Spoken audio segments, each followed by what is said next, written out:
अयोध्या येथील श्रीराम जन्मभूमी येथील श्रीराम मूर्तीच्या प्राणप्रतिष्ठा सोहळ्याचे निमंत्रण ॲडव्होकेट प्रकाश आंबेडकरांनी नाकारले आहे। हे निमंत्रण नाकारण्यामागे कारण असे आहे की राजकीय व सत्ताधाऱ्यांनी देशाला प्राथमिकता दिली पाहिजे, धर्माला नाही। धर्माला जेव्हा सत्ताधारी प्राथमिकता देतात तेव्हा त्या देशाला गुलाम बनण्याकडे आपण ढकलतो, असे ॲडव्होकेट प्रकाश आंबेडकरांचे म्हणणे आहे। पंतप्रधान व सत्ताधारी ज्या प्रकारे संस्थेच्या कार्यक्रमाला हायजॅक करत आहेत आणि या हायजॅक केलेल्या कार्यक्रमांमध्ये बाळासाहेब आंबेडकर कदापि जाऊ शकत नाहीत। आमचा विरोध कार्यक्रमाला नाही, फक्त राजकीय दुरुपयोग होतोय त्याला मात्र प्रकाश आंबेडकरांनी विरोध केला आहे।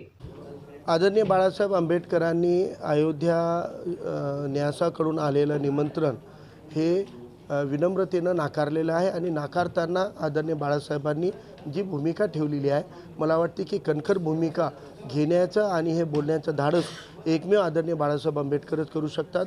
बाळासाहेबांचं स्पष्ट म्हणणं आहे की राजकीय आणि सत्ताधाऱ्यांनी आपल्या देशाला प्राथमिकता दिली पाहिजे, धर्म जातीला नाही।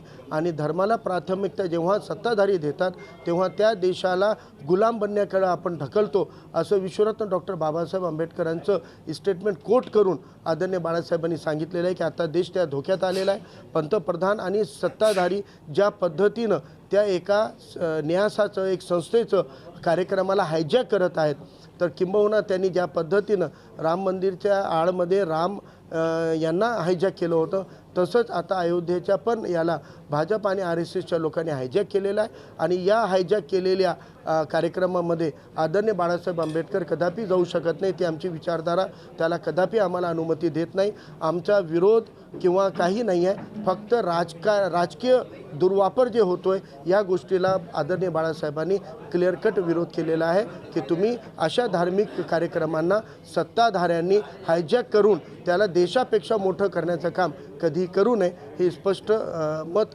आदरणीय बाळासाहेबांनी व्यक्त केलेलं आहे।